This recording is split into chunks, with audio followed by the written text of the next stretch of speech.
it also drew a lot of mythology from all around the world. I'm kind of a bit of a mythology nerd. Not like a super huge nerd or anything, but I like to memorize fairy tales and stuff.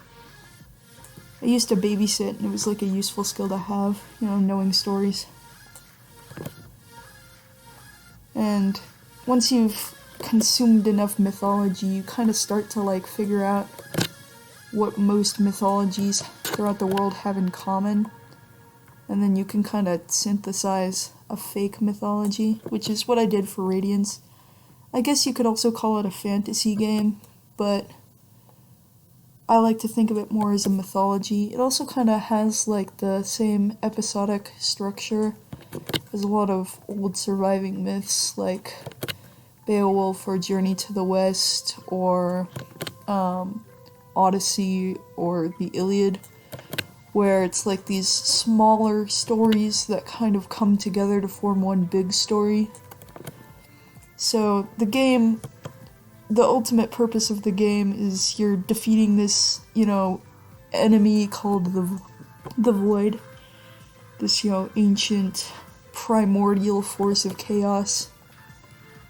But also, you're going through these different islands, collecting people for your team, making new friends, and fighting all kinds of magical monsters. You know, exploring this vast world I have created. Oops. There are, I believe, 8 islands. Let's see, there's, Ilang is the first island where Lucious is from. Then there is, Zystikia, and then Polea. And then there is Zundin, the volcano island. I mean, all islands are volcanoes, but that one's actively erupting when you visit it. And then after that, there's Vigrantis, and then Mire, or Myre. I haven't quite decided how that one's pronounced. I picked the names from, like, assorted world languages. In-game, they don't actually speak, like, English. I mean, they're speaking English, but, like, canonically the language that they're speaking is, Elonin. But, you know, I have them talking in modern day English so that they're, you know, easy to understand. They say things like guys and gonna and stuff like that, you know, modern slang.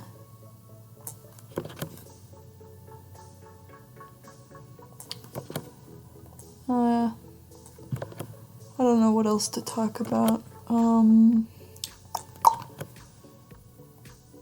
You do get to sail the high seas. You don't get to leave the archipelago, though, because that would just be too much of a pain. It is semi-open world in that you can, like, follow along, like, rivers and stuff. And you can sail backwards to any of the islands that you've already been to. It's not like 100% open world, though it is slightly on a rail. But you can, like, wander around as you would in any good RPG. And explore these islands and find hidden pirate treasure or whatever. Fight magical creatures. I'm thinking there's probably gonna be, like, NPCs hidden throughout the world that you might be able to do battle with to, like, prove your strength or not get mugged or whatever. But most of the enemies that you fight are either gonna be pirates or, like, magical creatures. And then, of course, there's, like, some main story fights.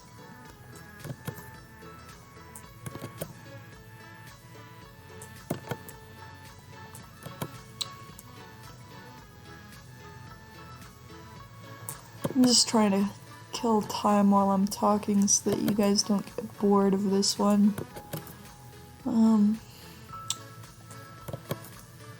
Let's see here. This game does have lore in it. Lore is one of, like, my favorite things about any given game that, like, makes it worth playing for me. So I've developed, like, a whole calendar system and stuff. And it, like, keeps track of the days when you sleep.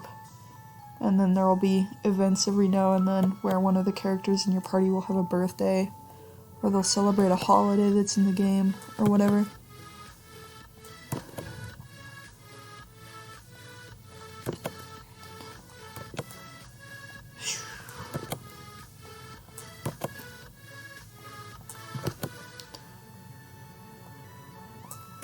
I'm still, like, learning how to use Unity, which is the platform that this is probably going to be on.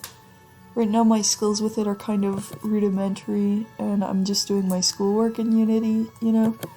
But once I get confident enough, I might start, like, a side series of me making walk cycles and text scroll noise and whatever else the game requires. Make another, you know, playlist of that. I'm probably going to have to stagger the, like, playlists where I don't release every video immediately after I make it, because otherwise you'll run out of things to look at while I'm in the, like, debugging stage.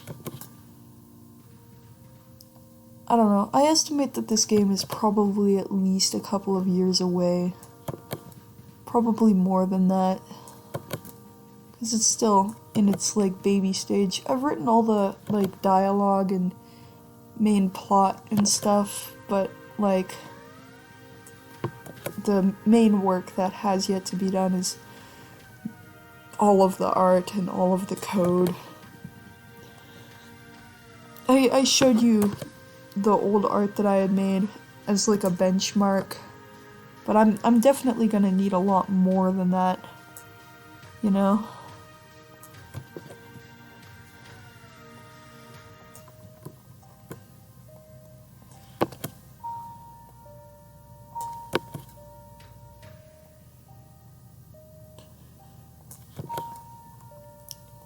I bet you're wondering what this is right here. That's a game over sprite. And it's also the sprite for when Lucious goes to sleep. You don't see the red underneath because his sleeping bag is that exact same shade of red, you know? So it's a way to, like, multi-purpose and use the same sprite for multiple things.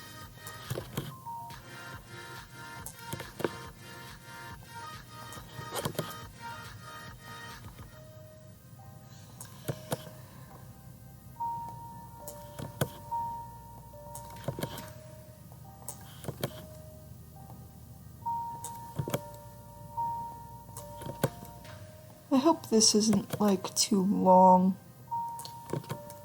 I'm gonna have to remove all of the gray from my other sprites too. This sprite sheet is just Lucious's. Oh, I should probably clarify what sprite means.